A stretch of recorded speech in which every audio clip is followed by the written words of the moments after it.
তাই আপনাদের চরণে নিবেদন, আপনারা যখন শ্রীক্ষেত্রে যাবেন, মানে এই যে রথযাত্রা আসছে, অনেকের ইচ্ছা মনে বাসনা শ্রীক্ষেত্রে গিয়ে একটু রথের মধ্যে জগন্নাথকে দর্শন করব, একটু রশি ধরে টানবো। শুনেছি নাকি জগন্নাথ দেবের রথের রশি যদি একবার ধরতে পারি তার নাকি আর পুনর্জন্ম হয় না।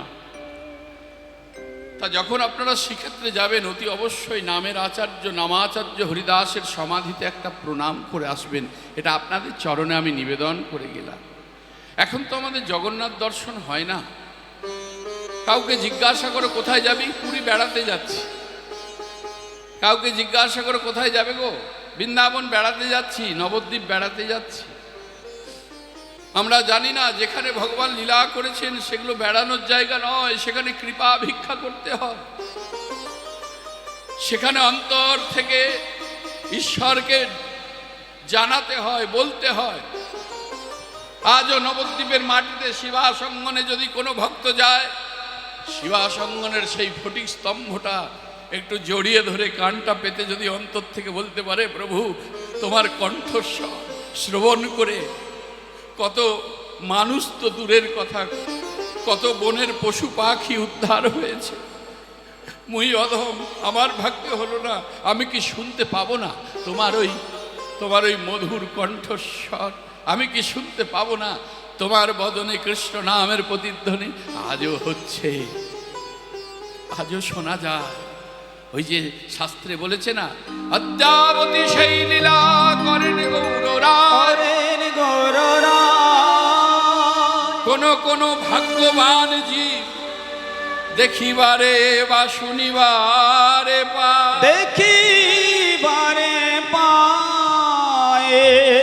আজও লীলা করছেন শিবাসঙ্গনে। আজও সচিমা রন্ধন করে নিমাই বলে ডাকলে আজ আমার সচিমায়ের রন্ধনের সেই প্রসাদ সেবা করতে আমার গৌরহরি আসে। আজও রাঘব ভবনে আমার প্রভু বর্তমান। আমরা মানি না, সেটা আলাদা ব্যাপার। শ্রীক্ষেত্র দর্শন হয় না। এখন থেকে তো ফোনের যুগ। আগে থেকে হ্যালো, ডবল বেডের রুম লাগবে বলে না, একটা ভালো হোটেল লাগবে, লজ লাগবে। তার মানে আগে আমার ভগবত দর্শনের চিন্তা নেই। আমি হিন্দু সনাতনী, আমি নাকি ভক্ত। আগে আমার ইন্দ্রিয় সুখের চিন্তা। বললো ইন্দ্রিয় সুখের চিন্তা দূরে রেখে জয় জগন্নাথ বলে বেরিয়ে পড়ো। যে যানবাহনেই যাবেন, নাবার সাথে সাথে সেখানে ভূমিতে একটা প্রণাম করো। এত বড় শ্রীক্ষেত্রে আপনার আমার জন্য জায়গার অভাব হবে না। যে কোনো একটা ঘর হলেই হলো। সেখানে নিজের লাগেজ অর্থাৎ ব্যাগপত্র রেখে সমুদ্রে ওই ঝাঁপায় জোড়ানো, যেটা সকলে করে, গিয়ে জগন্নাথ দর্শন দূরে থাক, গিয়ে সমুদ্রে ঝাঁপায় জুড়লো, কেউ কোনোই ভাঙলো, ঠ্যাং ভাঙলো, কোমর ভাঙলো, একটু পূজা দিতে হয় দিল, আর ওই কাকাতুয়া নৃসিংহদেবের খাজা গজা প্যাড়া নিয়ে ঘরে ফিরল। এটা জগন্নাথ দর্শন হলো? এ কেবল হই হই হলো? সেখানে নাবার সাথে সাথে একটা প্রণাম করে ঘরের মধ্যে ব্যাগ রেখে শুদ্ধভাবে শুদ্ধ চিত্রে সমুদ্রকে প্রণাম করে সমুদ্রে স্নান করে একটু বস্ত্র পরিধান করে এগিয়ে চলো জগন্নাথ মন্দিরের দিকে। জগন্নাথ মন্দিরে গিয়ে প্রথমে পড়বে নাট মন্দির। নাট মন্দিরে যাওয়ার সাথে সাথে ওই নাট মন্দিরের ধুলার মধ্যে একটু গড়াগড়ি দাও। বলছে কেন? বললো শোনো, এই জগৎ সংসারে তোমাকে আমাকে কুম্ভে স্নান করতে হবে না। এই জগৎ সংসারে তোমাকে আমাকে কোনো পবিত্র গঙ্গায় স্নান করতে হবে না, কোনো পবিত্র নদীতে স্নান করতে হবে না। কোনো ভক্ত যদি একটিবার আমার বৈষ্ণবের চরণ ধুলিতে স্নান করে নিতে পারে, ধন্য হয়ে যায়, ধন্য হয়ে যায় তার জন্ম। সেই নাট মন্দিরে অগণিত বৈষ্ণবের চরণ ধুলি আছে। আমার গৌর চাঁদের, আমার নিতাই চাঁদে, রায় রামানন্দ, স্বরূপ দামোদর, মহারথী রথী বৈষ্ণব প্রধান, তাদের চরণধুলি আছে। একটু অঙ্গে মেখে এগিয়ে চলো। আজও সেই গরুর স্তম্ভটা বর্তমান। আজও বর্তমান সেই গরুর স্তম্ভ, যেখানে প্রত্যেক দিন আমার মহাপ্রভু গিয়ে হাত দিয়ে দাঁড়াতেন। শুধু হাত দিয়ে দাঁড়াতেন না, মা চোখের জলে বুক ভেসে যেত। জয় জগন্নাথ বলতে পারতেন না। জয় জগন্নাথ বলতে গিয়ে যজ যজ গগ গগ করে চিৎকার করত, আর চোখের জলে মুখ ভাসত। ওইখান দিয়ে একটা আমার প্রভুর চোখের জলে নালি হয়ে গেছে। তাই গরুর স্তম্ভটাকে একটু জড়িয়ে ধরে একটু কোল দিতে হয়, একটু ভক্তি দিতে হয়। এবার জগন্নাথের সম্মুখে দাঁড়াতে হয়। হে মাধব, একবার বিচার করে দেখেছ কলির জীবের 100 বৎসর পরমায়ু, কিন্তু 100 তো যাচ্ছে না। যাচ্ছে বাবা ওই 50 কি 60, 24 ঘন্টা দিন রাত্রি হচ্ছে।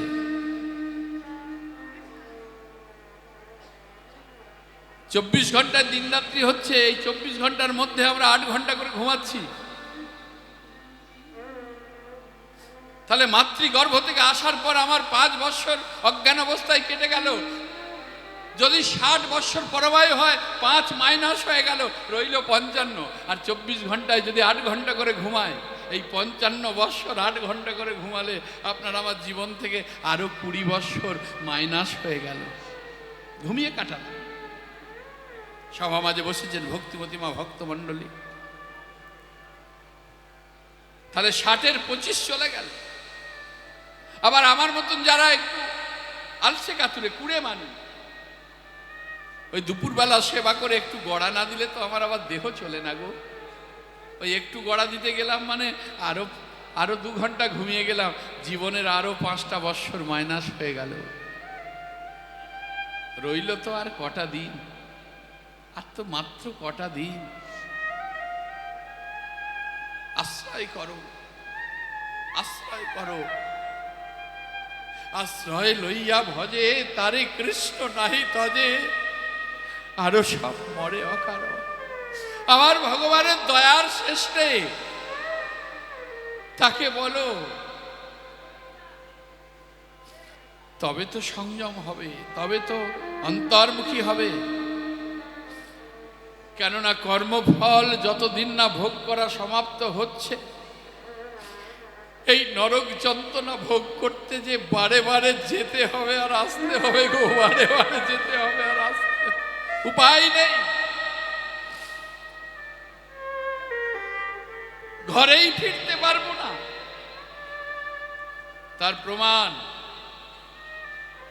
জগন্নাথের প্রিয় ভক্ত মাধব, যাকে এত প্রিয়, এত ভালোবাসত জগন্নাথ, যাকে নিয়ে কাঁঠাল চুরি করতে গিয়েছিল, সেই ভক্ত মাধব এত প্রভুর প্রতি বিশ্বাস, এত গাঢ়, এত দৃঢ় বিশ্বাস, জগন্নাথ ছাড়া আন জানতো না।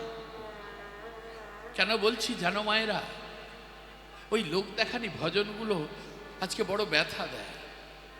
রাস্তা ঘাটে, পথে, হাটে, বাজারে ভজন সাধন লোককে দেখিয়ে হয় না। ভজন হয় গভীর অরণ্যে, নচেত ঘরের কোণে, নচেত মনে মনে।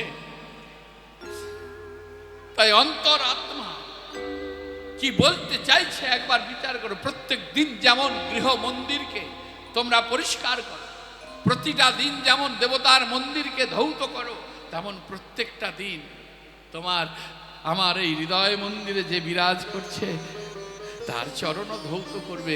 তা কোনো ডোবার জল, খালের জল, নদীর জল দিয়ে তো হবে না। প্রত্যেক দিন চোখের জল দিয়ে তার চরণটা ধৌত করতে হয়।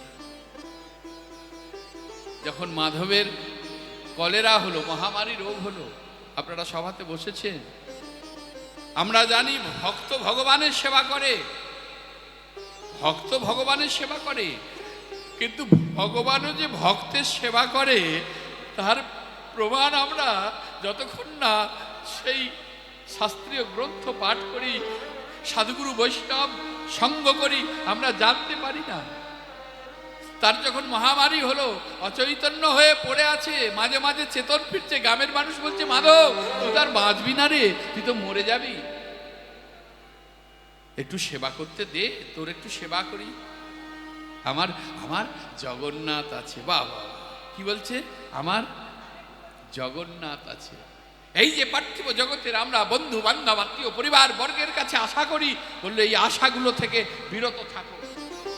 যদি দুঃখ জানাতে হয় আমার মাধবের কাছে জানাও, ব্যথা যন্ত্রণা যদি জানাতে হয় মাধবের কাছে জানাও, চাওয়া পাওয়া যদি কিছু চাইতে হয় আমার মাধবের কাছে চাও। কেননা দুঃখ নিবারণ একমাত্র পরম বান্ধব আমার ভগবানই করতে পারবে, পার্থিব জগতের কোনো বন্ধু বান্ধব পারবে না,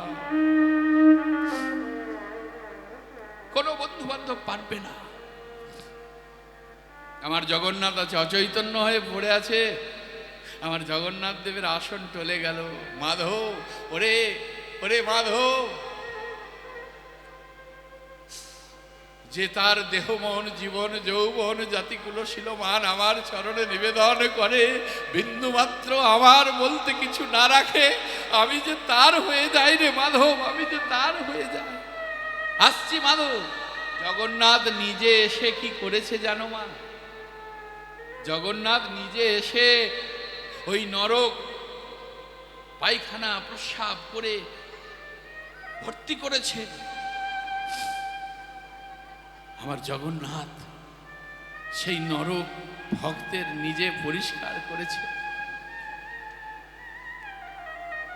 আমার জগন্নাথ 7 দিন সেবা করেছে।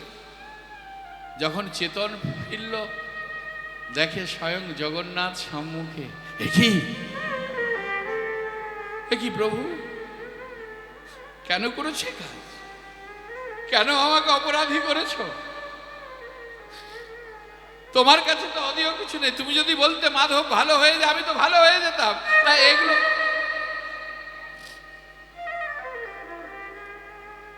করার কি দরকার ছিল?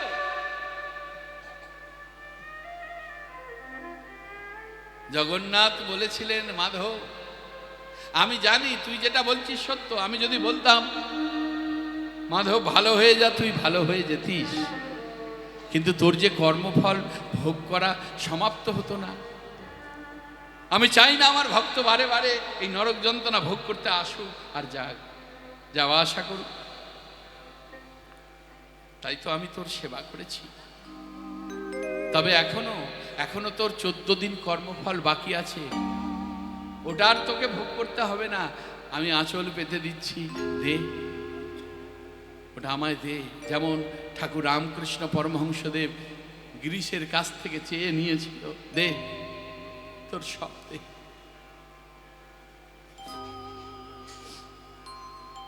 যে প্রকৃত গুরু হয় সে শিষ্যের জন্য, শিষ্য যদি নরকেও প্রবেশ করে যায়, গুরুর ক্ষমতা আছে চুলের মুঠি ধরে তাকে সেই নরক থেকে তুলে গু শব্দ অন্ধকার, রু শব্দের রোধক, অন্ধকার অজ্ঞানরূপ অন্ধকার থেকে জ্ঞানের আলোর পথ দেখিয়ে নিয়ে যেতে পারে। তাই আজও শ্রীক্ষেত্রে স্নানযাত্রার পরে আমার ভগবানের নাকি কঠিন জ্বর হয়। 14 দিন মন্দিরের দ্বার খোলা হয় না, জড়িবুটি দিতে হয়। কেউ বলে 7-8 দিন মাসির বাড়িতে যাবে, তাই ঘরে গৃহযুদ্ধ। বলল না, ভক্তের কর্মফল আজও আমার ভগবান মাথায় করে বইছে।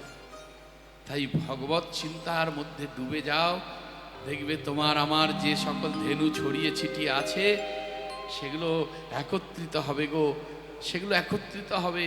তাই তো আমার গোবিন্দ বলছে, ওরে শ্রীরাম পাল জড়ো কর, আর বেলা নেই, আমাদের ঘরে ফিরতে হবে। পাল জড়ো করো শ্রীরাম, শান দাও সঘনে বিষম খায়, নাম করে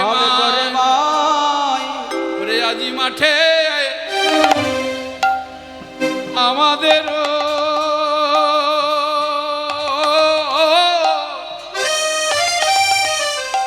বিলম্ব হেরিয়া, আজ মাঠে আমাদের বিলম্ব হেরিয়া, ওই না আজ মাঠে আমাদের বিলম্ব হেরিয়া। ওরে হেন বুঝি কাঁদে মাতা পথ পানে চাইয়া। ও হানা বুঝি কাঁদে মাতা পথ পানে চাইয়া। ওই না হেন বুঝি কাঁদে মাতা কত মানে লয়া। শ্রীরামে মা কাঁদানো ভালো নয় ভাই। ওরে মা কাঁদানো ভালো নয় ভাই। মা কাঁদানো ভালো নয় ভাই। শ্রীরামে মা কাঁদানো ভালো নয় ভাই। মা কাঁদানো ভালো নয় ভাই। মা কাঁদলে জনম যাবে না ভালো। মা কাঁদানো ভালো নয় ভাই। মা কাঁদিলে জনম যাবে না ভালো। বলি মা কাঁদানো ভালো নয় মা কাঁদিলে ভাই। জনম যাবে না ভালো। মা কাঁদানো ভালো নয় ভাই। কাঁদিলে জনম যাবে না ভালো। মা কাঁদানো ভালো নয় ভাই। যে ভগবান সর্বেসর্বা আজকে শ্রীরামকে বলছে শ্রীরাম মা কাঁদানো ভালো নয়। তাহলে ভগবান হয়ে আচরণ করলো, কিন্তু আমাদের মতো পতিত জীব আমরা এমন অভাগা, আমরা পিতা মাতাকে চিনতে পারলাম না। আমার মতো অধম সন্তানের জন্য কত মায়ের চোখের জল পড়ছে। তবে এটা কলিযুগ, এটা হবারই ছিল। কেন এই বার্তাটা আগে থেকেই ভগবান জানতেন। আপনারা জানেন যখন কুরুক্ষেত্র যুদ্ধের মাঠে যখন পঞ্চপাণ্ডব জয়ী হলো, যুধিষ্ঠির হলো রাজা। তা রাজা হয়ে বলল, ভাই আমার রাজ্যের প্রজাদের ভালো থাকা, তাদের সুখ, তাদের শান্তি দেওয়াই হচ্ছে রাজার কাজ। যা ভাই আমার রাজ্যে কে কেমন আছে একটু দেখে আয়। তা ভীম আর অর্জুন যখন রাজ্য পরিদর্শন করতে বেরোলো, বেরিয়ে দেখছে যেতে যেতে একটা শৃগাল একটা বাঘের মাথায় ছাতা ধরে যাচ্ছে। আহা, শৃগালের মাথায় বাঘ ছাতা ধরে যাচ্ছে। চমকুর লেখি একটা বাঘ আর কোথায় একটা শৃগাল। যা উল্টো হওয়ার কথা তা না হয়ে উল্টো। শৃগাল বাঘের মাথায় ছাতা। বললো ভাই আমি বুঝতে পারছি না, চ ভাই আরেকটু এগিয়ে যায়। তার একটু এগিয়ে গিয়ে দেখলো যে জমিতে ফসল, অনেক সুন্দর ফসল ফলেছে। আর ফসল যাতে না অন্যান্য কোনো জীব জন্তুতে যাতে না নষ্ট করতে পারে বেড়া দিয়েছে। জমিতে অনেকে বেড়া দেয় না। তা ভীম আর অর্জুন লক্ষ্য করলো যে কেউ কোথাও নেই। ওই বেড়া নিজেই তার স্থান ত্যাগ করে ওই স্থান থেকে গিয়ে ওই জমির ফসল কিছু নষ্ট করে আবার তার জায়গায় এসে বসে পড়ল। চমকে উঠলে কি বললো, ভাই এ কি হচ্ছে, কিছু তো বুঝতে পারছি না রে ভাই, চ আরেকটু এগিয়ে যাই। আরেকটু এগিয়ে গিয়ে দেখছে আপনারা যে গাড়ু চেনেন তো আগেকার দিনে, এখন আর চল নেই। আগেকার দিনে কোনো সাধু গুরু বৈষ্ণব বাড়িতে এলে বা শুভ কাজে মায়েরা যখন বরণডালা জলের ঝাড়ি নিতেন তখন এই গাড়ুটা প্রয়োজন হতো, বা চরণ ধৌতের জন্য এই গাড়ু ব্যবহার হতো। যেখান দিয়ে জলটা ফেলা হয়, বাহির করা হয়, সেই ছিদ্রটা অতীব সূক্ষ্ম ছোট। তা লক্ষ্য করে দেখলো একটা হাতি, তার কি বিশাল চেহারা, ওই ছোট্ট গাড়ুর সেই ছিদ্র দিয়ে প্রবেশ করে গেল, কিন্তু লেজটা গিয়ে আটকে গেল। বলে এ কি অসম্ভব, কি উদ্ভব, হ্যাঁ এ কি দেখছি। চ ভাই আরেকটু এগিয়ে যায়। আরেকটু এগিয়ে গিয়ে দেখলো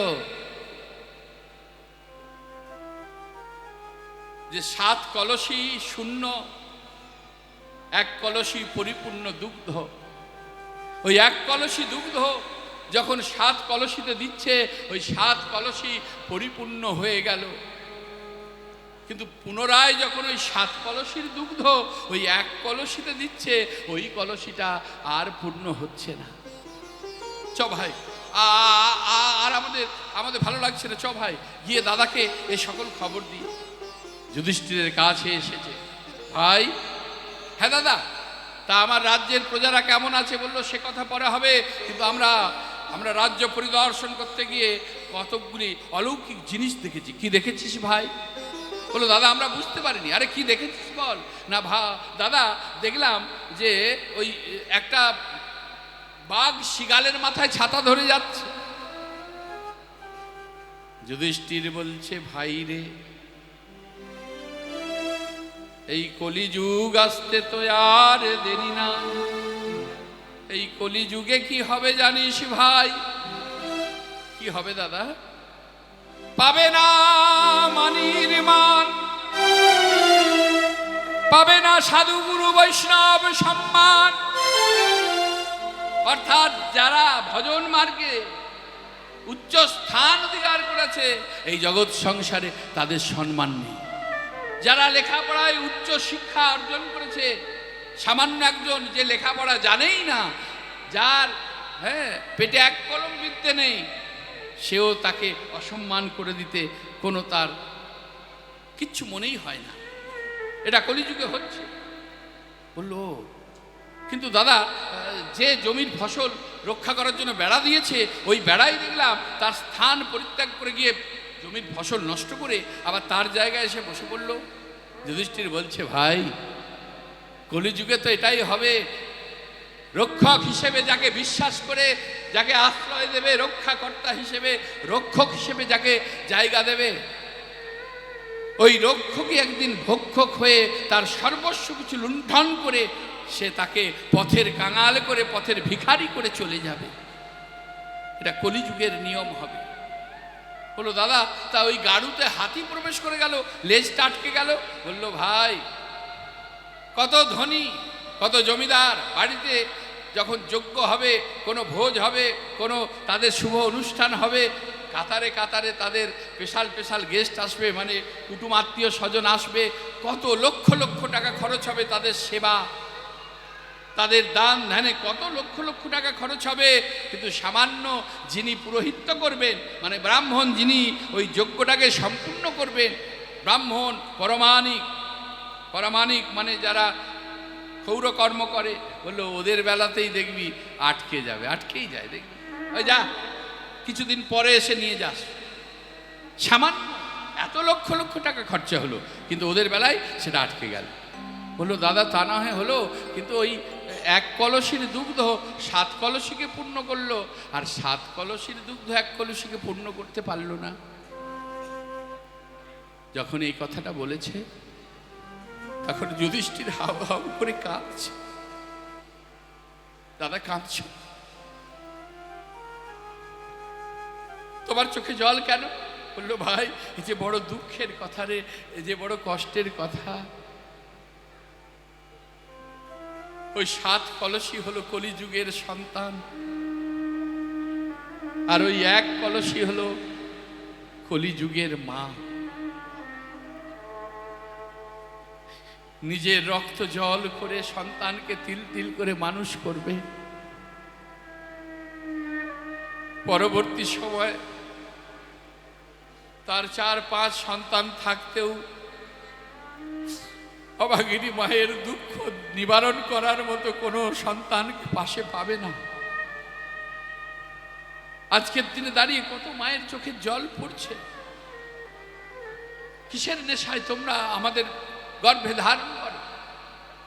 এই জগৎ সংসারে বাবা মা, গুরুদেব, ভগবান, এই 3 জনই তো নিঃস্বার্থে ভালোবাসে। 10 মাস 10 দিন গর্ভে ধারণ করে যখন ভূমিষ্ঠ করে, কি যন্ত্রণা, কি কষ্ট। মায়েরা মনে মনে ভাবে জীবনে আর কোনোদিনও গর্ভে সন্তান নেব না। কিন্তু আমাদের মতন অধম সন্তানের বদন দেখে মায়েরা কষ্টের কথা ভুলে যায়। একটা ঘরের মধ্যে রেখে 21 দিন তাকে কিছু ছেঁড়া কাপড় দিয়ে বলে, এই নে, তোর ছেলে প্রস্রাব পায়খানা করলে এগুলো পাল্টে দিস। 21 দিন তার কাছে কেউ যায় না, তাকে ছোঁয় না। কেন না? শুভ অসুচ হয়েছে।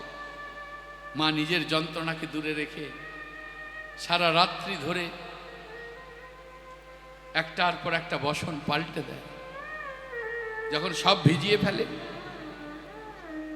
তখন নিজের অঞ্চলের একটা খুঁট সন্তানকে দেয়, একটা খুঁট নিজে ধারণ করে, সেটাও ভিজিয়ে ফেললে ভিজেটা মা নেয়, শুকনোটা সন্তানকে দেয়। এত করেও যখন হয় না, তখন মা কি করে? দুটি বাহু প্রসার করে হৃদয়ে তুলে নিয়ে হৃদয়ের তাপ দিতে দিতে সন্তানের মঙ্গল কামনা করে। দিনগুলো দেখার জন্য। কিসের স্বার্থে? রাজবাড়ি করে দেবে, হীরের গহনা দেবে না, একটা বার তার খোকা তাকে মা বলে ডাকবে।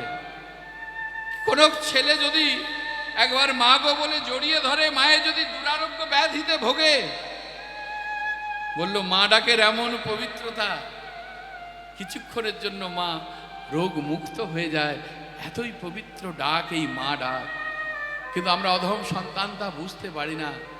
তাই তো আজকে ভগবান শ্রীকৃষ্ণচন্দ্র বলছে, ওরে ওরে শ্রীরাম, মাকে কাঁদানো ভালো নয় রে, মাকে কাঁদানো ভালো নয়। আজি মাঠে আমাদের বিলম্ব হেরিয়া, কেন বুঝি কাঁদে মাতা পথ পানে চাইয়া। আজকে সেই পদকর্তা একাধারে দাঁড়িয়ে করজোরে বলছে, বলো রাম দাসে শুনি কানাইয়ের দাসে শুনে কানাইয়ের ও বলো রাম দাসে শুনি কানাইয়ের বলো রাম দাসে শুনি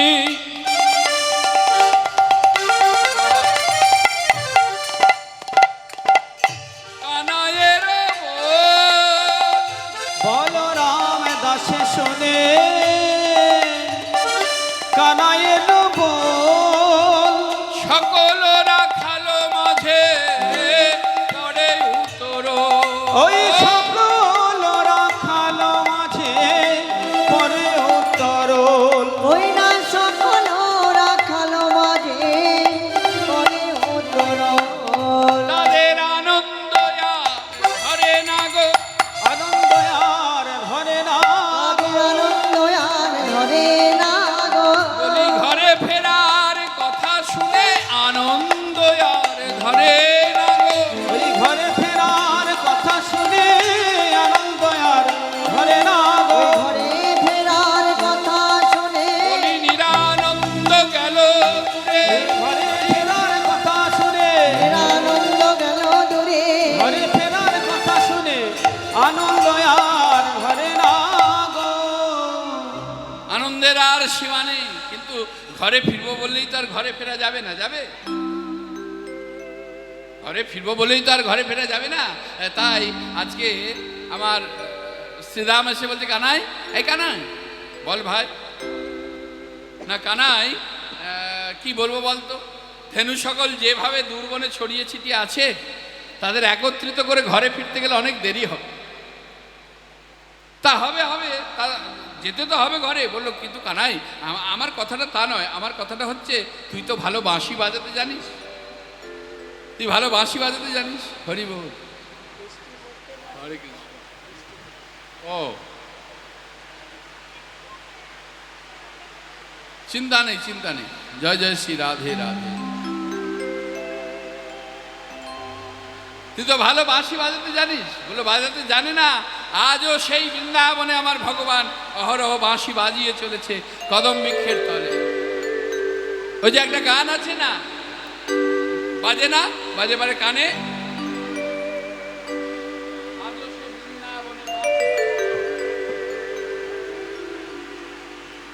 আজও সেই কদম বৃক্ষের তলে দাঁড়িয়ে আমার ভগবান বাঁশি বাজছে। আজও সে বৃন্দাবনে বাঁশি বাজে রে, একটু উলুধ্বনি হরি বল। বাঁশি বাজে রে, আজ সে বৃন্দাবনে, আজও সে বৃন্দাবনে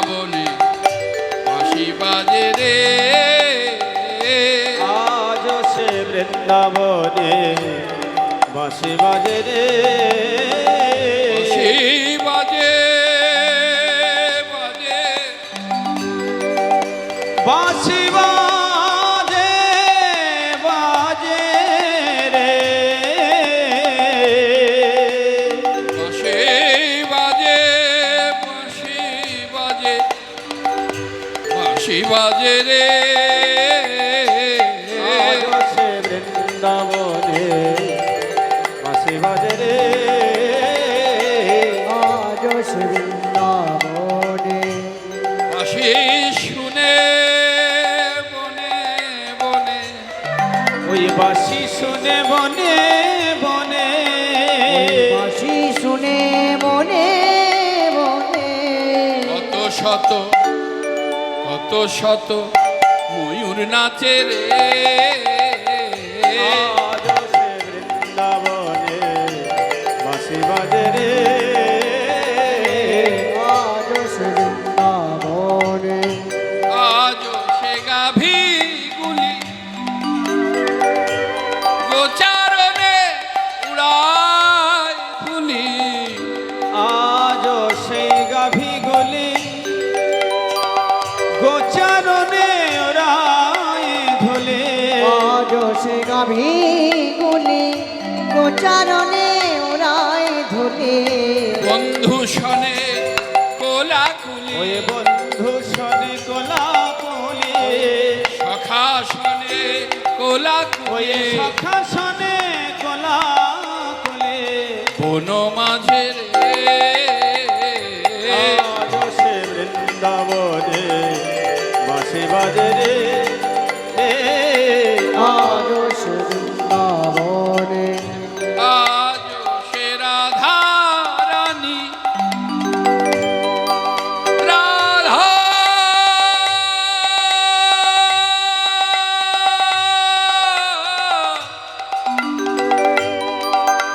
রাধা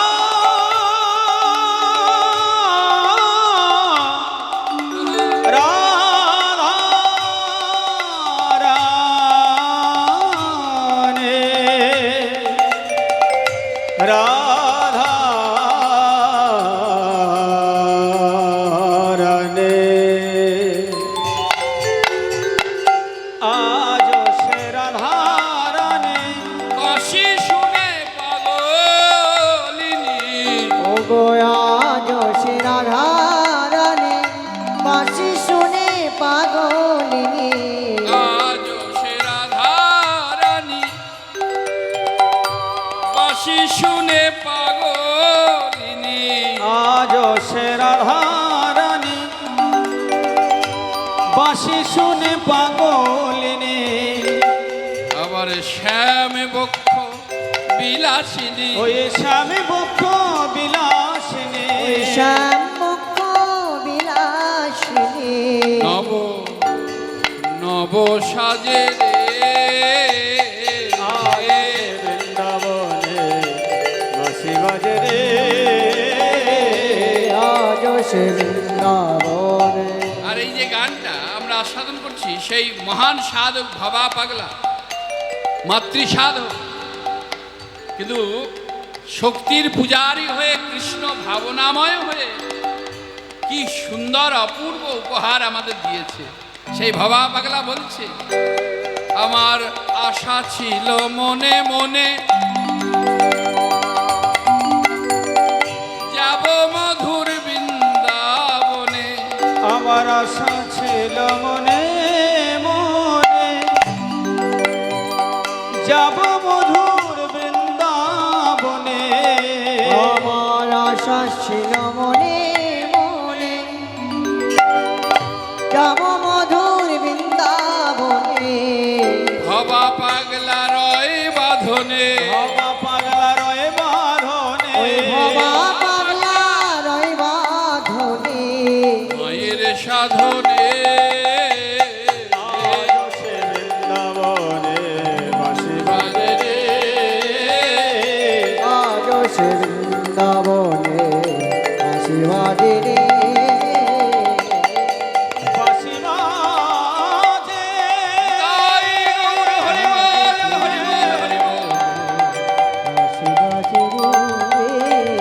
বাঁশি বাজে বাঁশি বাজে বাঁশি বাজে বাঁশে বাজে বাঁশে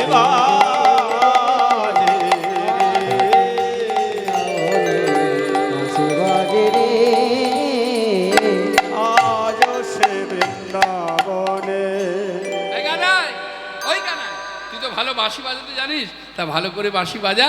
তোর বাঁশির ধ্বনি শুনলে পরে ধেনু যেখানেই থাক না কেন তা সে তাড়াতাড়ি করে আমাদের কাছে চলে আসবে, একত্রিত হবে, আমাদের ঘরে ফিরতে আর দেরি হবে। তাহলে এখানে কি শিক্ষা দিল? বলো শোনো, গুরুদেব যে নাম দিয়েছে ওই নামকে নিয়ে শুধু তুলে রাখলে হবে না। আর ওই একটু মনে পড়লো, মন গড়া একটু একবার বললাম, একদিন বললাম তো 3 দিন ভুলে গেলাম। এই গো যাও, আজকে তো নাম করাই হয়নি। হরি বল, হরে কৃষ্ণ। বললো তা করলে হবে না, ওই নামকে জপ করো, বাজাও বাজাও, বাঁশি বাজাও, তবে তো ধেনু সকল একত্রিত হবে। যত জপ করবে তত অন্তর্মুখী হবে। হ্যাঁ, গুরুকে স্মরণ করে নামকে জপ করতে হয়। কানাই বলছে বাজাবো, বলছিস? তা কানাই যে সুরে বাঁশি বাজায় এটাকে বলা হয় সপ্তম।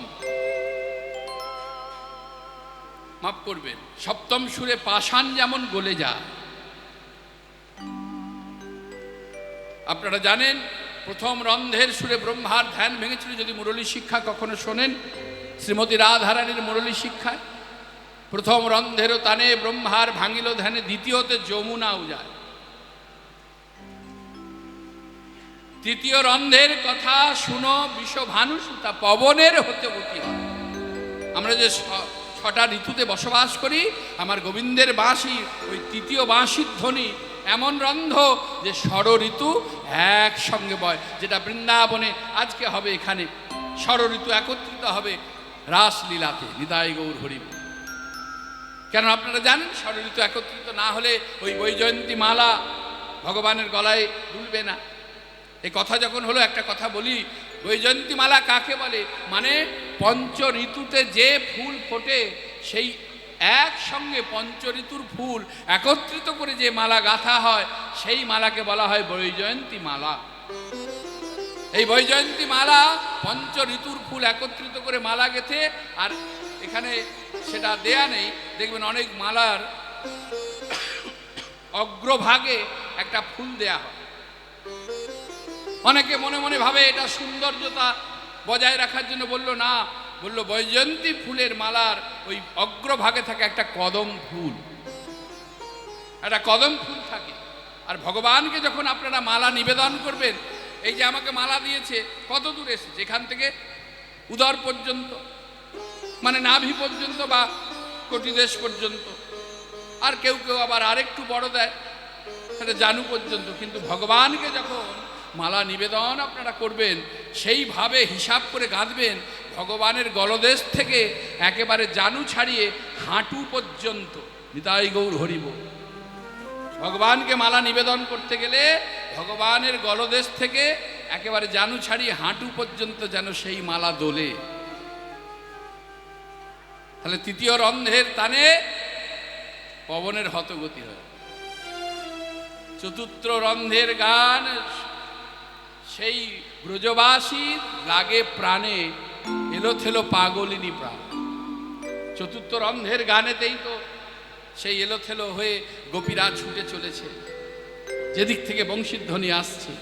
পঞ্চম রন্ধের সুরে আপনি সে ধেনু ফিরে। এই যে ধেনুকে ডাকার জন্য যে বাঁশির স্বর, বাঁশির সুর, এটা পঞ্চম রন্ধ।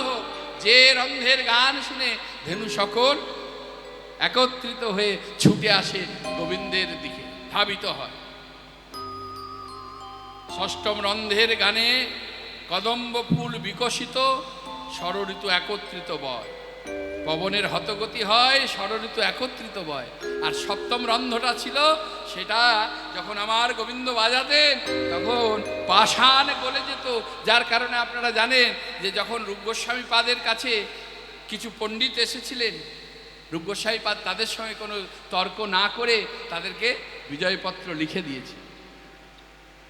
কেন? যারা প্রকৃত পণ্ডিত হয় তারা কারোর সঙ্গে তর্ক যুদ্ধ বললো ওই সময়টা ততক্ষণ আমার ভগবানের নাম হবে। যতক্ষণ তোমাকে আমি বড়াই দেখাতে যাব, আমি বড়, আমার মধ্যে অনেক গুণ আছে, আমি বড় পণ্ডিত, ততক্ষণ আমার ভগবানের নাম করলে আমার কাজ হবে গো। তাই কাউকে পাণ্ডিত্য দেখানোর দরকার নেই। কথায় বলে ভরা কলসি আওয়াজ করে না।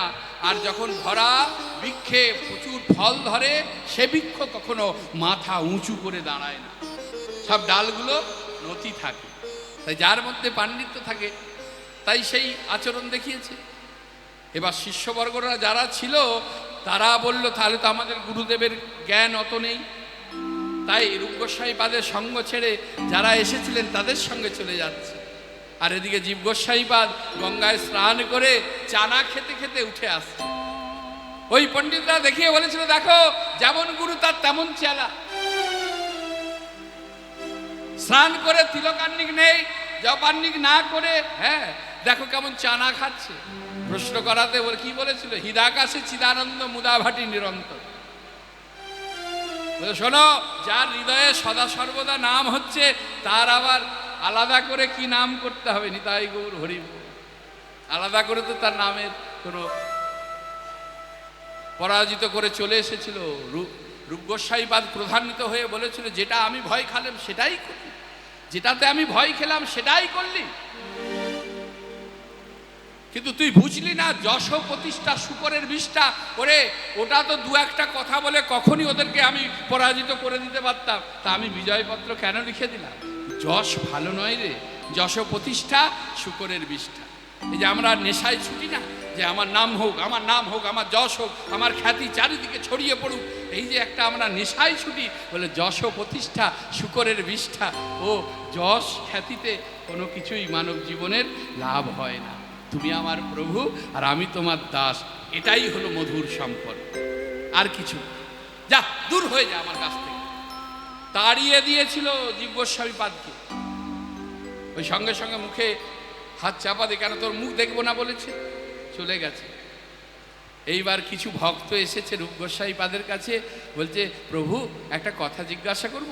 বলো বলো। না আমরা বৃন্দাবনে গিয়েছিলাম, এই বৃন্দাবনে গিয়ে দেখলাম যে ধেনু সকল যমুনাতে জল সেবা করতে নেবেছে। ভালো করে শুনবেন, এখানে যমুনাতে জল সেবা করতে নেবেছে। এই নাবার সময় দেখছি তাদের মানে সম্মুখে তাদের ওই খুরের দাগ পাথরের মধ্যে রয়েছে। কিন্তু প্রভু আমরা কিন্তু অনেক অনুসন্ধান করলাম, তাদের ওঠার দাগ আর পাথরে দেখতে পেলাম না। তখন রূপ গোস্বামী পাদ বললেন, এইটুকু কথা আমার জীব বলে দেবে?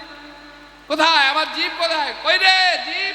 একজন এসে বলল, প্রভু আপনি তো তাকে তাড়িয়ে দিয়েছেন, সে তো আপনার আশ্রমে নেই। হ্যাঁ আমি তাড়িয়ে দিয়েছি? কখন? ওরে ওরে আমার জীবকে নিয়ে আয়, যেখান থেকে পারিস আমার জীবকে নিয়ে আয়। তা জীব গোস্বামী পাদের কাছে খবর গেল যে গুরু মহাশয় তোমাকে ডাকছে। দুটো বট পাতা মুখের মধ্যে চাপা দিয়ে এসেছে, এসে প্রণাম করেছে, প্রভু আমি এসেছি, প্রভু আমি এসেছি। আরে এসেছিস তো অমন করে মুখে চাপা দিয়ে আছিস কেন? বলছে প্রভু আপনি তো বলেছেন যে আমার মুখ দেখবেন না। ওরে পাগল, যখন আমার চরণে যখন আশ্রয় নিয়েছিলি তখন কি ওই শুধু দেহটাকে দান করেছিলি, বদনটা বাদ দিয়ে? শিষ্য গুরুচরণে দেহ মন জীবন যৌবন তার সব কিছু তো সমর্পণ করে, তা বদনটা কি বাদ দিয়েছিলি? তা তো দিইনি, তা তো দিইনি প্রভু। তবে ও বদন কার? ও বদন আমার। আবরণ কেন? খুলে দে। ওই আবরণ সরিয়ে দিয়ে গুরু শিষ্যের মিলন হয়েছিল। তা বাবা আমাকে কেন এখানে স্মরণ করা হয়েছে? বললো ওই যে এরা বলছে নাকি বৃন্দাবনে গিয়েছিল, গিয়ে যমুনার তীরে গিয়ে দেখে যে যমুনাতে ধেনু সকল জল সেবা করতে নেবেছে, ওই নাবার সময় তাদের খুরের দাগ পাথরে আছে, কিন্তু ওঠার দাগ এরা দেখতে পায়নি রে। ওদের একটু বুঝিয়ে বলে দে না রে, কেন দেখতে পায়নি। এই শোনো, তোমরাও যেমন হয়েছো, এইটুকু কথার জন্য তোমরা একটু নিজে জানলেই পরে জেনে যেতে। কৃপা করে বলুন আপনি। বেশ, তবে শোনো, যখন ধেনু সকল জল সেবা করতে নামছিল, তখন আমার ভগবানের ওই সপ্তম রন্ধ্রের তান বাজছিল গো। সপ্তম রন্ধ্রের তান পাষাণ দ্রবিল গুণে, পাষাণ সে আপনি জলম। অর্থাৎ ভগবানের সপ্তম রন্ধ্রের তান বাজছিল বলে ওই পাথর নরম হয়ে গিয়েছিল, গলে গিয়েছিল। তাই নাবার সময় ওই খুরের দাগ ওই পাথরে বসেছিল। এবার জল সেবা করে তারা যখন উঠে আসছিল, তখন আমার ভগবানের মুরলীর ধ্বনি বন্ধ হয়ে গিয়েছিল। তাই ওঠার দাগটা আর পাথরে পড়েনি। রাধে রাধে। আর অষ্টম রন্ধে কার নাম করে? অষ্টম রন্ধে আমার রাধারানীর নাম। অষ্টম রন্ধের তান গাই রাধে তোমার নাম, আমার বাঁশি এত গুণ ধরে। তাই বাঁশি শুধু কোমরে গুজে রাখলে হবে না, কোথাও তুলে রাখলে হবে না, ওটা লীলা। আমাদেরকে বলল ওই দীক্ষা নেবার পর ওই চালাকি বিদ্যে দ্বারা ওই মন্ত্রকে যাজন না করে, জপ না করে, শুধু দীক্ষা নিয়েছি মনে মনে ভেবেই যদি জীবন কাটাও, জীবন বৃথা হয়ে যাবে। তাই জপ করতে হবে, বাজাতে হবে। কানাই বলছে তবে ভাই বাজাই, বাজা বাজা ভাই কানাই। তাই কানাই বাজাতে লাগলো। চাঁদে মুখে তুলুধ্বনি নিতাই গৌর হরিব। রাধে, একটা কথা বলতে ভুলে গেছি। আপনারা একত্রিত হয়েছেন, আমি অনুমতি নিয়ে বলছি কমিটির বাবাদের পাঠাবো। কারা কারা চাও দেখি, একটু হাত তোলো তো দেখি। কেউ তুলছে না কেন গো? রাধে রাধে। যাক, যার যেমন সামর্থ্য একটু সহযোগিতা করুন। কেন আপনারা সহযোগিতা না করলে আমরা এই যজ্ঞকে চালাতে পারবো না। তাই কমিটির বাবারা আপনাদের কাছে আসছে। দিন, যত ইচ্ছা দিন। কেন না, দান করলে কখনো কমে না, দান করলে কখনো কমে না। তাই আমার কমিটির বাবারা আপনাদের চরণে আসছে। আপনাদের যার যেমন সামর্থ্য একটু সহযোগিতার হাত বাড়িয়ে দেবেন। আর কমিটির প্রতিনিধিদের বাবাদের বলবো, আপনারা কৃপা করে একটু ভক্তদের চরণে গিয়ে একটু আপনারা ভিক্ষা করে নিন। রাধে রাধে। জয় জয় শ্রী রাধে। তা গোবিন্দ আমার বাঁশি বাজাচ্ছে। চাঁদ মুখে দিয়া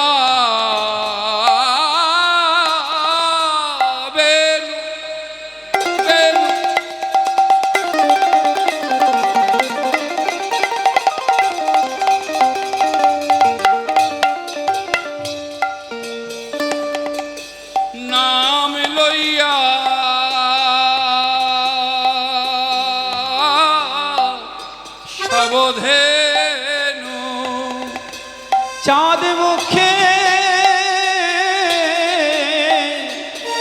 দিয়া মেনো,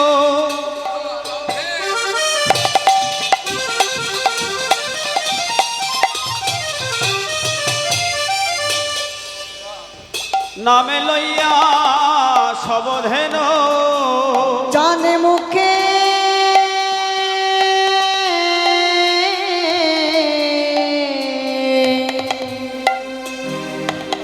দিয়া বেনু বেনু বেনু বেনু।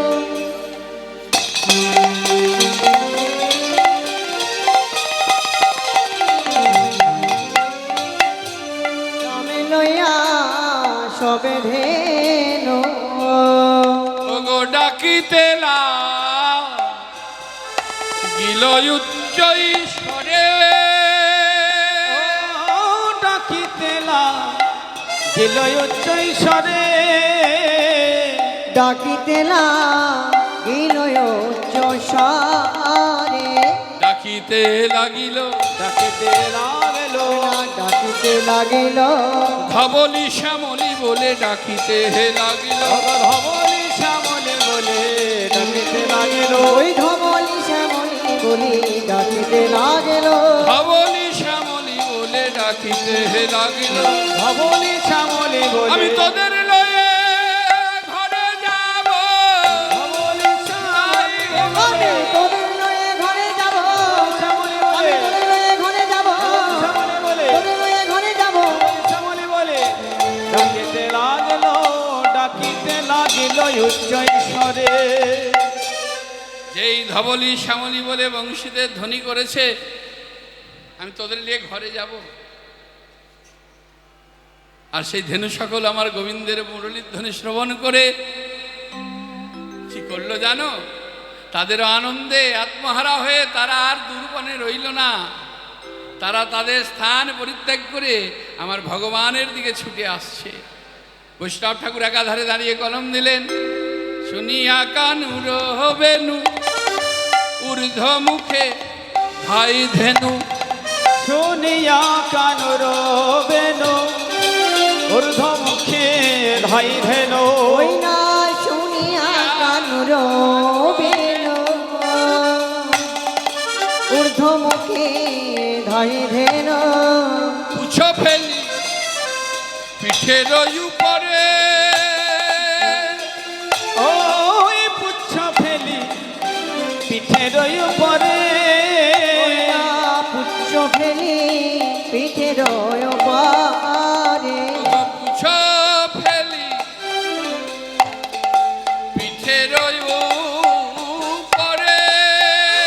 ওই পুচ্ছ ফেলি পিঠের উপরে। ওই না পুচ্ছ ফেলি পিঠের ওপরে। পুচ্ছ ফেলি পিঠের ওপারে। তারা ঘিরে ঘিরে দাঁড়ালো। ধীরে ধীরে দাঁড়ালো। ধীরে ধীরে দাঁড়ালো। ধীরে ধীরে দাঁড়ালো। তারা ধীরে ধীরে দাঁড়ালো। ঘিরে ঘিরে দাঁড়ালো। ভাই কানাইকে ঘিরে ঘিরে দাঁড়ালো। ভাই কানাইকে ধীরে ধীরে দাঁড়ালো। ওই ভাই কানাইকে ধীরে ধীরে দাঁড়ালো। ভাই কানাইকে ঘিরে ঘিরে দাঁড়ালো। ভাই কানাইকে বলি যতে কোধে নুরপা। ভাই কানাইকে কোথেনুর ভাই কানাইকে কোথেনুর ভাই ভাই কানাইকে কোথেনুর ভাই। তারা ঘিরে ঘিরে দাঁড়ালো। ঘিরে ঘিরে দাঁড়ালো। ভাই কানাইকে তারা ঘিরে ঘিরে দাঁড়িয়েছে। হ্যাঁ, এবার সভা মাঝে বসেছেন ভক্তিমতী মহাভক্ত মণ্ডলী, একটু অনুভব করুন। আমরা কি এখনো ওই ছোট্ট একটা থালায় 4-5টা নকুল দানা দিয়ে ভগবানকে সেবা দেব? ভালোবাসাটা দেখো। বৃন্দাবনে পশুকুলে জন্ম নিয়ে ভগবান শ্রীকৃষ্ণচন্দ্রের কাছে এসে ভগবানকে নিবেদন করছে, এমন জন্ম দিলে তুমি, কেন দিয়েছে জন্ম?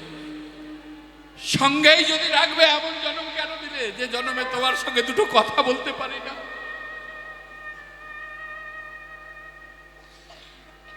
যে জন্মে তোমাকে একটু সোহাগ আদর করবো, দু হাত দিয়ে জড়িয়ে ধরে হৃদয় মাঝে পারি না, কেন দিয়েছে জন্ম? ভগবানের কাছে আরজিটা জানাচ্ছে,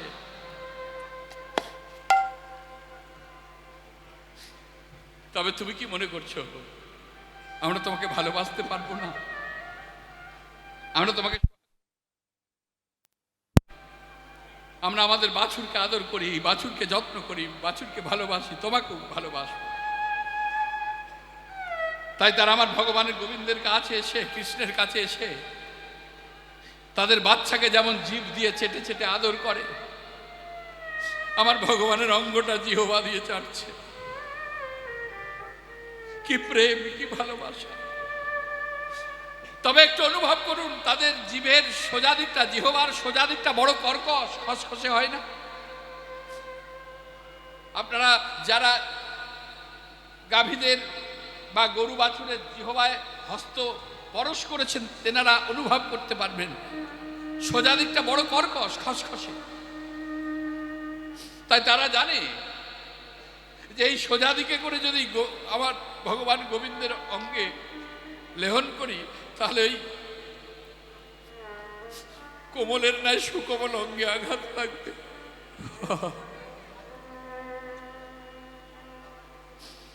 তাই জিহবার উল্টো দিকে করে আমার গোপালের অঙ্গ চাটছে, আর মুখের লালা দিয়ে আমার গোপালের চরণ ধৌত করে দিচ্ছে। বৈষ্ণব ঠাকুর একাধারে দাঁড়িয়ে বলছে, এমন অনুরাগে নইলে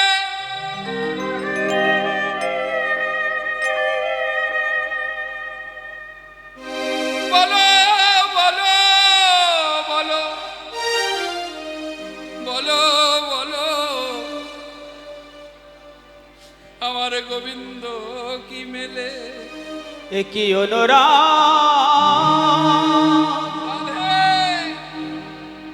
অনুরাগের পালায় যায়, এমনই অনুরাগ নইলে কি গোবিন্দ মেলে। কেঁদে কেঁদে বলছে, হে গোবিন্দ, যদি আবার জন্ম তুমি দাও, পুনর্জন্ম বলে যদি কিছু থাকে, তাহলে এমন করে আর আমাদের পশুকুলে পাঠিও না। পশুকুলে পাঠিও না। যদি জন্ম দিতে হয় তোমার ওই শ্রীদামে সুদামে দামে বসুদামে মধুমঙ্গলের মতো, মধুমঙ্গলের মতো, তোমার সুবলের মতো, তোমার বাহুবলের মতো, মহাবলের মতো তোমার সখা করে নিও, তোমার সখা করে নিও। তোমার সঙ্গে যখন আমরা গোষ্ঠ গোচারণে যাব, গোষ্ঠ গোচারণে যাব, যদি আমাদের দেখে কেউ না চিনতে পারে, চিনতে পারে, তোমায় প্রশ্ন করে, এরা আবার কারা গো, এদেরকে তো আগে দেখি নাই, তুমি তখন ওদের চিৎকারে করে করে বলো, এরা আমার নতুন সখা। ওগো এরা আমার নতুন সখা। ওগো এরা আমার নতুন সখা। ওই শ্রীদাম সুদাম দামে বসুদামের মতো, ওগো এরা আমার নতুন সখা। শ্রীদামে সুদাম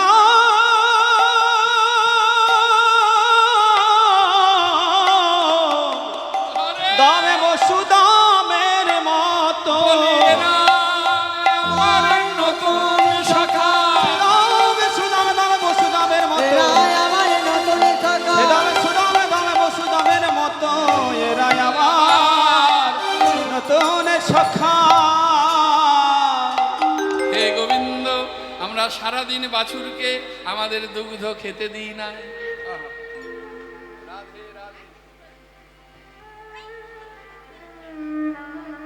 সভা মাঝে বসেছেন ভক্তিমতী বা ভক্তমণ্ডলে, আমরা শুধু আমাদের জন্য সঞ্চয় করি।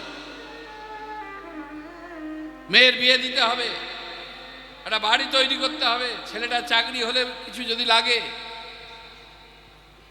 ওখানের ওই জমিটা খুব ভালো, ওটা নিতে হবে, আমরা সঞ্চয় করছি। কিন্তু বৃন্দাবনে পশুকুলে জন্ম নিয়ে তারা দেখিয়ে দিল, হতে পারে পশুকুলে জন্ম, তারা তাদের জন্য সঞ্চয় করে না, তারা আমার গোবিন্দের জন্য বাঁটে দুগ্ধ সঞ্চয় করেছে। তোমার চাঁদ মুখ দিয়ে আমাদের দুগ্ধ একটু পান করো, একটু দুগ্ধ সেবা করো, আমাদের পশু জনক ধন্য হবে। আহা কি অপূর্ব, আমাদের পশু জনক ধন্য হবে। তাই তো বৈষ্ণব ঠাকুর একাধারে দাঁড়িয়ে বলছে, ওদেরকে পশু বলো না গো, ওদেরকে পশু বলো না, যদি পশু বলতে হয় তো আমাকে বলো। কেননা মানুষ হইয়া করিলাম কি ভূতের কাম, নইলে কেন বদনে বলি না ওই মধুর কৃষ্ণ নাম। আমি করি বুঝিতে না পারি, আমাতে কি আছে রতন, যার শক্তি বলে বেড়াই চলে বলে তার অভাবেই হবে একদিনে দেহের পথে। অথচ এখনো পর্যন্ত আমার চেতন ফিরল না। তাই সেই বৃন্দাবনের পশুগণ আজকে ভগবানকে কি ভালোবাসা বাসে। তাই শুনিয়া কানুর বেনুরবে বুঝিয়া রাখালো সব, আসি আমি লল নিজ সুখে। নিজ সুখে যে বনে যে ধেনু ছিল, ধেনু ছিল, সবে একত্রিত কইল, একত্রিত কইল, চালাইল গোকুলের দিকে। চালাইল গোকুলের দিকে। এইবার আমি যে বলেছিলাম যে পথ চিনি না, যে পথের কথা মনে নেই, সে পথে ফিরবো কি করে, কে ফেরাবে? এই দেখো, এই যে চলেছে তারা ঘরের পথে, তারা একত্রিত হয়ে যাচ্ছে। এই যাবার পথটাকে অনুসরণ করুন। ওই এই এখন যে সুরটা শুনবো, ওই রাঙামাটি, ওই যে লাল মাটির দেশের সুর, সিরিয়াল দেখেন না, ওই যে ইষ্টি কুটুম, ওই যে বাহামণি, থাম কেন যাব খন, ভালে দেখ, এই যে ভাষা। ও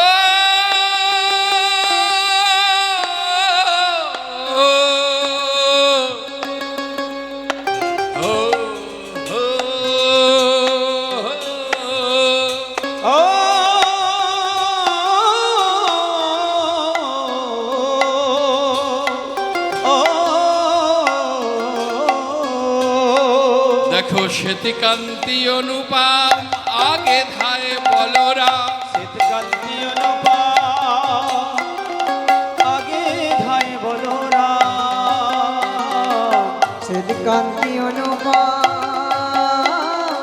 আগে ধায় বলরা।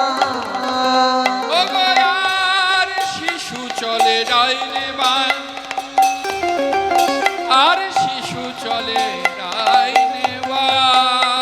ও আর শিশু চলে ডাহিন বামে, আর শিশু চলে ডাহিন বামে।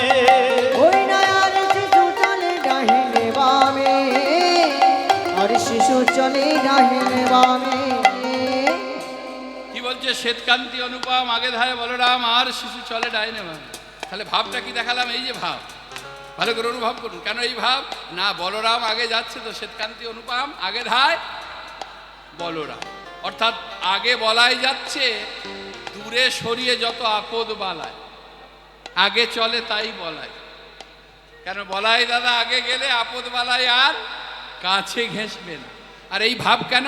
না, কাঁধে একটা বাছুর আছে গো, বাছুর। ও মায়েরা, সদ্যজাত বাছুর। বলো কেন, কোথায় পেল? আরে বাবা, নন্দালয় থেকে যখন গোষ্ঠে আসছিল, একটা গাভী গর্ভাবতী ছিল, এই বাছুর তখন মায়ের গর্ভে ছিল। তা সে এসে ওই বনেতে ভূমিষ্ঠ করেছে সদ্যজাত বাছুর। তাহলে এবার আপনারা বিচার করুন, ওই বাছুর তার পথ চেনে না, নন্দালয়ের পথ চিনবে? সে তো বনে ভূমিষ্ঠ হয়েছে, নন্দালয়ের পথ চিনবে কি করে?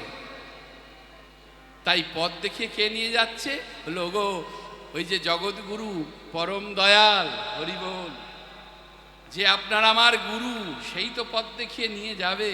তাই আজকে গুরু রূপে দাদা বলরাম ওই বাছুরটাকে কাঁধে তুলেছে। আর যখন বাছুরটাকে নিয়ে আগে আগে যাচ্ছে, ওই বাছুরের মাকে আর ডাকতেও হচ্ছে না, তাড়াতেও হচ্ছে না, দড়ি ধরে টানতেও হচ্ছে না, যেদিকে যাচ্ছে পিছু পিছু যাচ্ছে। তাহলে এটাতে আমরা কি শিক্ষা পেলাম? বললো, কলির জীবের কোনো গৃহে যদি কোনো ভাগ্যে একজন সাধু সঙ্গ করে, বৈষ্ণব সঙ্গ করে যদি সাত্ত্বিক হতে পারে, বৈষ্ণব হতে পারে, তার দেখা দেখি দু একদিন অসুবিধা হবে, ঠাট্টা করবে, ব্যঙ্গ করবে, নানান কথা বলবে, আপনার উপর অভিমান করবে, রাগ করবে, আর খেয়ে দে কাজ নেই, বৈষ্ণব হয়ে গেল, উমুক হলো, তুমুক হলো, নানান কথা বলবে। কিন্তু যদি প্রকৃত সাধু সঙ্গ করে ভক্ত হতে পারে, ভক্তের মতো ভক্ত, লোক দেখানি না, মনকে সন্ন্যাসী করেনি, সেজে নিয়েছে, সাধু হয়েছে, তা করলে হবে না। তাহলে যদি হয়, তার দেখা দেখি তখন আর এই সংসারের পরিবারবর্গকে আর বলতে হবে না, দেখবেন একজন একজন করে ওই পুরো গৃহটাই।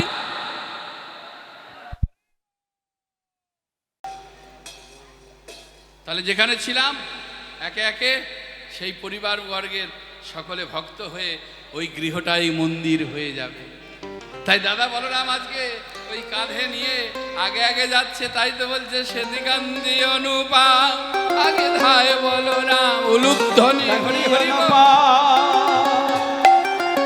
আগে ধাই বলো রা শ্বেতকান্তি অনুপা আগে ধাই বলরা ও গো আর শিশু চলে ডাইনে বামে,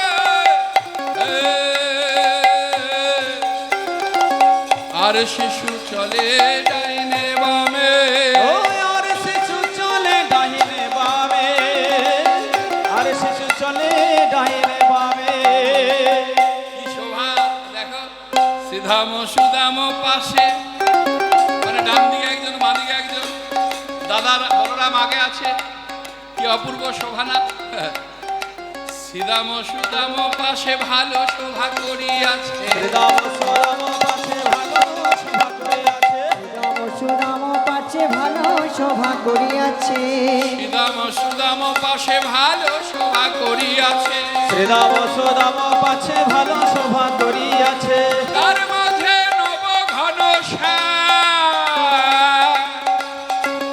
তার মাঝে নব ঘন শ্যাম, ও তার মাঝে নব ভরসা তার মাঝে নব ভরসা ওই না তার মাঝে নব ঘন শ্যাম তার মাঝে নব ঘন শ্যাম শোভার বালাই যাই রে, বালায় যায় রে লয় যায় রে যা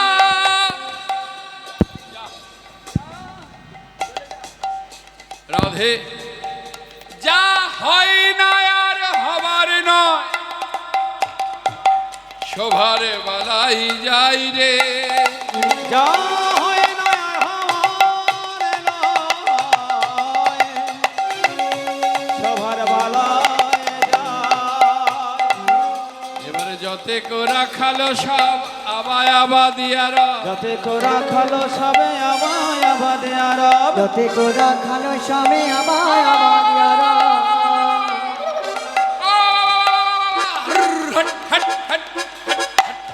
যতে কোরা খালো সব আবায় আবাদিয়ার, যাতে তোরা খালো সবে আমায় আবাদে ধ্বনি আরব ধ্বনি কোরা খালো সবে আমায় আবাদিয়ারা তারা পথ চলি করি কত রঙ্গে, তারা পথ চলি করি কত রঙ্গে, কত চলি করি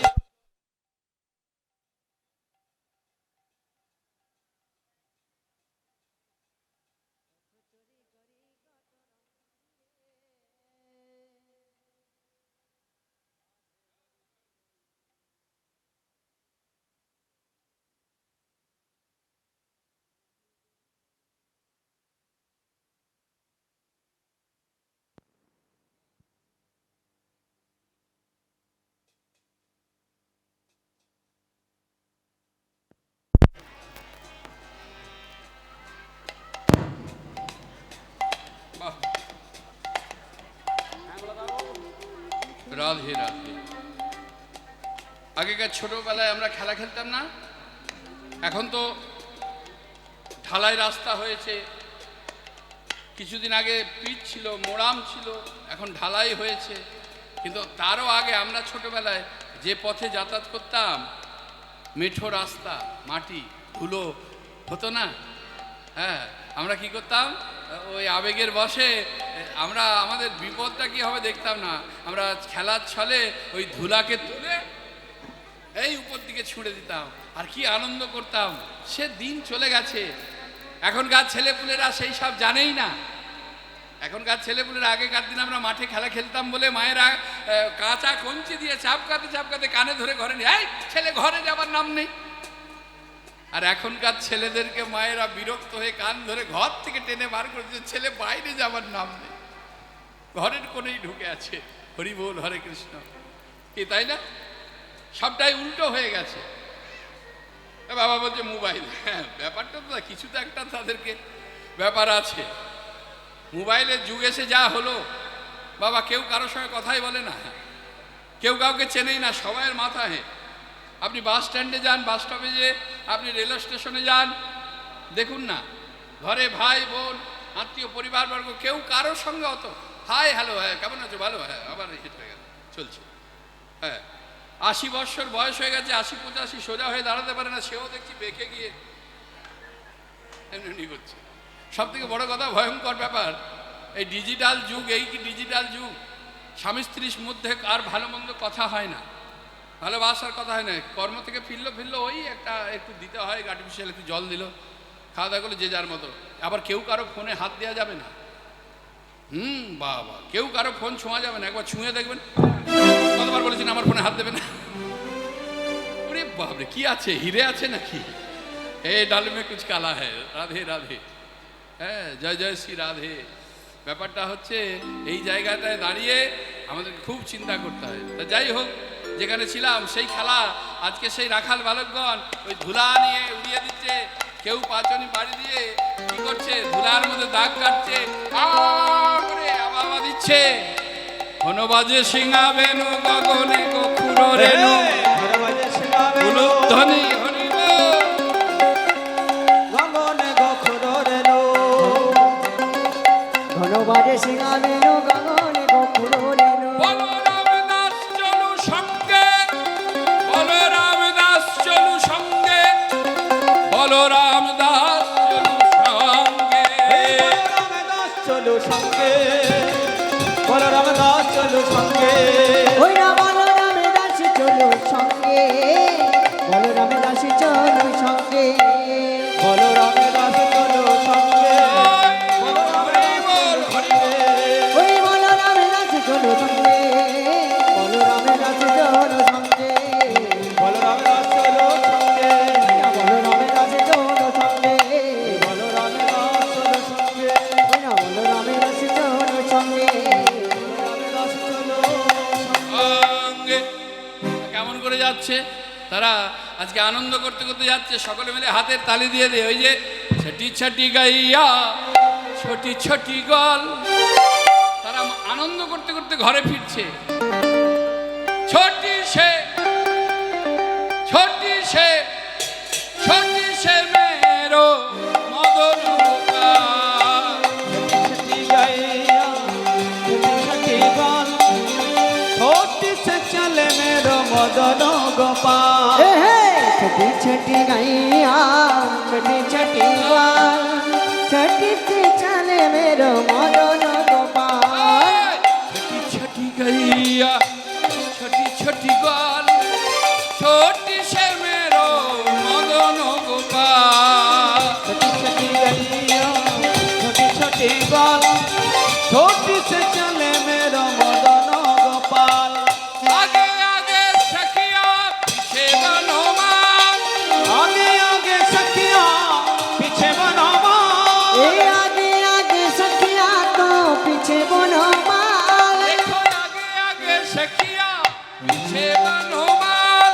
आगे आगे सखिया पीछे बनवा, ओ बीच में बीच में बीच में चले मेरो मदन गोपाल। छोटी छोटी गाल, छोटी से चले मेरो मदन गोपाल, छोटी छोटी गैया छोटी छोटी ग्वाल, छोटी सी चले मेरो मदन गोपाल।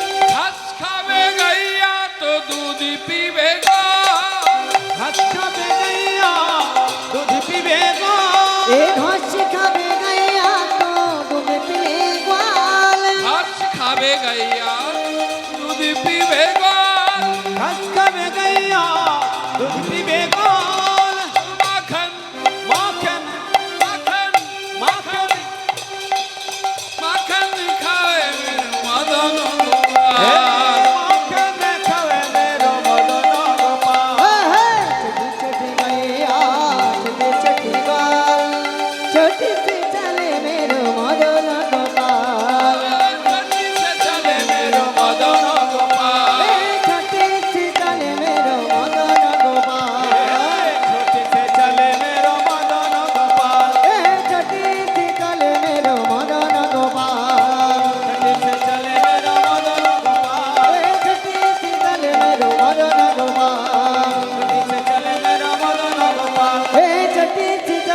মেরো মদন গোপাল। ললিতা, ওরে ও ললিতা, কি হলো রে রাধে, এমন করে ডাকছিস কেন? ললিতা, মনে হয় আমার বধূ মনে হয় আসছে রে। ওই যে ধেনুগড়ের হাম্বা হাম্বা রব, ওই শাখাদের আবা আবা রব যেন কানের মধ্যে প্রবেশ করছে রে। তা কি হয়েছে, তাতে কি হয়েছে? এটা তো রোজই হয় না সখী। সেই সূর্য পূজা করতে গিয়ে আমার মাধবের ওই বদন দেখেছি। সভা মাঝে বসেছেন ভক্তিমতী মা ভক্তমণ্ডল। কি বলছে? সূর্য পূজা করতে গিয়ে সেই বদন দেখেছি। আবার যে আমার বড় ইচ্ছা করছে রে ওই বদন দেখতে। তোর কি আর কোনো কিছু কাজ নেই? তবে এক কাজ কর, বাতি জাল, বাতি জাল। সন্ধ্যা নেবে আসছে, বাতি জাল, বাতি জেলে দ্বারে দ্বারে দিতে দিতে বহির্দ্বারে গিয়ে দাঁড়া, দেখবি তোর মাধবের সঙ্গে দেখা হবে। রাধারানী আমার প্রদীপ জ্বেলেছে, বাতি জেলে দ্বারে দ্বারে দিতে দিতে একটু এগিয়ে যাবে কি কোথায় ছিল জটিলা? এই বউ। হ্যাঁ মা, বলি এই মাত্র তো এলি সূর্য পূজা করি। তা হ্যাঁ গো, এখন আবার কোথায় যাওয়া হচ্ছে এই বাতি জেলে? রাধারানী কিছু বলতে পারছে না। ললিতা এসে বলছে, এই বয়সটা তো কম হলো না? বলি আজকের দিনটা কি? কেন আজকে কি দিন? ওরে আজকে যে শিব চতুর্দশীর ব্রত। শিব চতুর্দশীতে দ্বারে দ্বারে বাতি দিলে 14 পুরুষ যে আলো পায়, সেটা কি জানা নেই? মায়েরা যেমন দেওয়ালি আমাদের যে কালী পূজার সময়, শ্যামা কালী পূজা হয়, দুর্গা পূজার পরে যে কালী পূজা হয়, যে মায়ের আরাধনায় মেতে ওঠে জগৎ, তখন আমরা দ্বারে দ্বারে বাতি দিই না? দিলে যেমন পূর্বপুরুষগণ আলো পায়, দিতে হয় তাদের উদ্দেশ্যে। ঠিক শিব চতুর্দশী ব্রততে, শিব চতুর্দশীর ব্রততে দ্বারে দ্বারে বাতি দিলে আমাদের পূর্বপুরুষগণ আলো পায়। ও আচ্ছা আচ্ছা, হ্যাঁ ভুলে গেছিলাম, যা মা যা। তাই দ্বারে দ্বারে বাতি দিতে দিতে রাধারানী যেই বহির্দ্বারে এসে দাঁড়িয়েছে, যাবট বনের কাছে এসে সকলে ধেনু বাছাবাছি করছে। আর বলরাম কানাইকে বলছে, কানাই রে, তুই এক কাজ কর, তুই একটু বিশ্রাম কর। কেন দাদা বলরাম মনে মনে ভাবছে, এবার তো ভাইকে একটু মধুর রসে যেতে দিতে হবে। তাই বলরাম ধেনু বাছার কাজে লাগলো, আর কানাই তখন ওই যাবটের কাছ থেকে, যাবট গ্রামের পাশ, ওই অট্টালিকার পাশ দিয়ে যাচ্ছে। আর রাধারানী আমার গোবিন্দকে, আমার মাধবকে দর্শন করে করজোরে মিনতি করে বলছে, বধূ হে, বলি ওই না বেশে আইস তুমি দাঁড়ায়ে রয়েছি আমি। পরাণ বধূ হে, ওই না বেশে আইসো তুমি দাঁড়ায়ে রয়েছি আমি। না বেশি আইসো তুমি দাঁড়ায় রয়েছি আমি। তোমার চাঁদ মুখ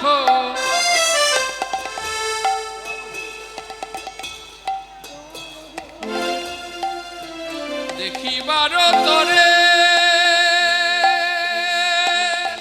ওই তোমা বধূ লইবার তরে, তো বধ লইবার তারে। ওহে পরাণে মধু, ওই রবি যখন বৈশে পাটে,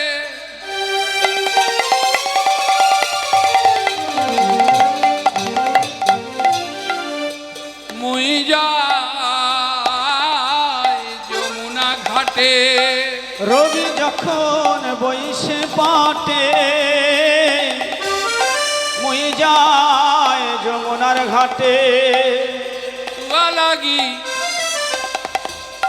চাই চারি পানে, বধূ হে তোমা লাগি চাই চারি পানে।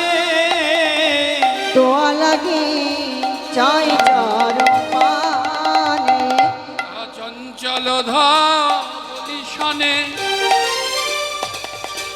কত না হে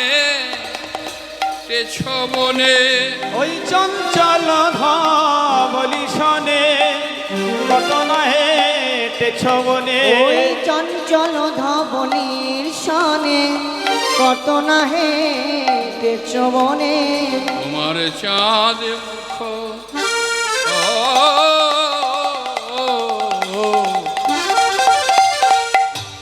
গেছে শুকাইয়া গো। তোমার চাঁদ বদন গেছে শুকাইয়া। তোমার চাঁদ বদন গেছে শুকাইয়া। হে পরাণে বধূ হে বলি আমার মন্দিরে যাইয়া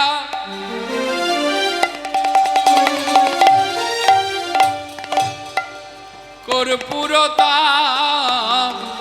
বুলো খাইয়া। ও আমার মন্দিরে যাইয়া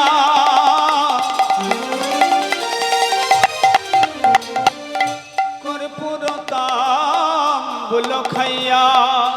আলিশ করহতা গিয়া আলেশ করহ তাহা গিয়া। বোধহয় আমার মন্দির মাঝে বিচিত্র পালঙ্ক আছে। ও গো আমার মন্দির মাঝে বিচিত্র পালঙ্ক আছে। আশেপাশে রসের বালিশ আশেপাশে রসের বালিশ। ওই নয় আশেপাশে রসের বালিশ। তাহাতে শুতিবে তুমি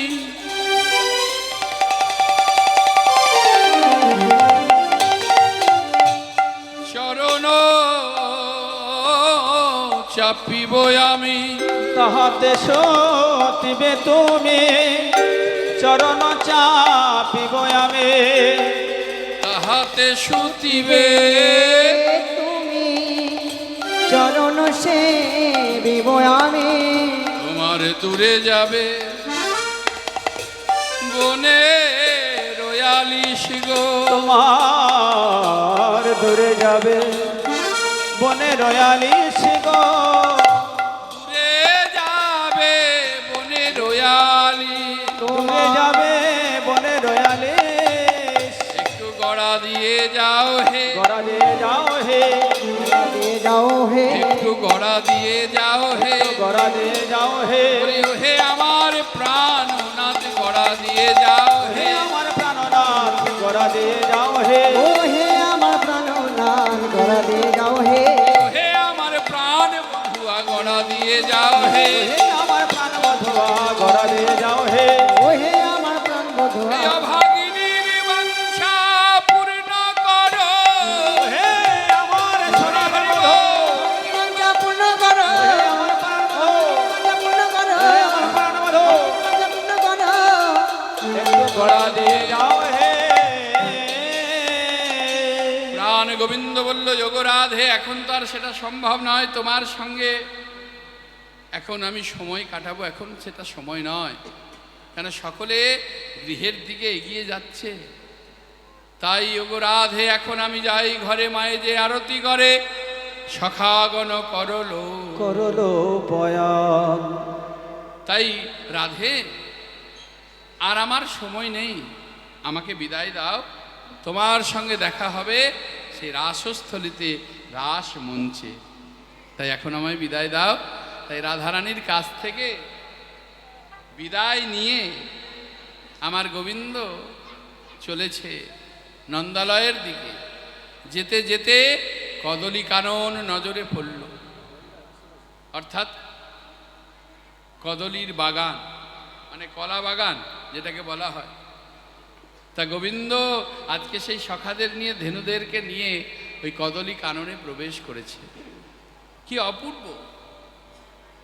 যে কলাগুলো পেকেছিল তো পেকেছিলই, যেগুলো আধপক্ক ছিল আজকে আমার ভগবানের সেবায় লাগবে বলে সেগুলো পরিপূর্ণ পেকে উঠেছে।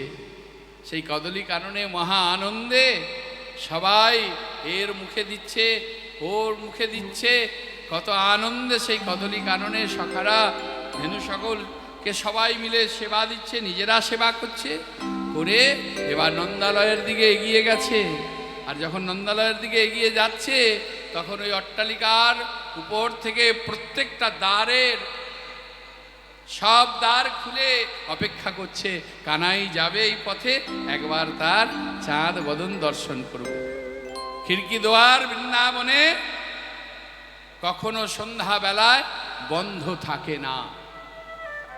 খিড়কি দোয়ার কখনো বন্ধ। এক মা ভেবেছিল ওই কানাইকে দৃষ্টি দিলে পরে কানাইয়ের রূপে যদি কারো নয়ন যায় সে পাগল হয়ে যায়, সে সব কিছু তার চরণে সমর্পণ করে। তাই নতুন ছেলের বিয়ে দিয়েছে, বৌমাকে আর সে কথা বলেনি।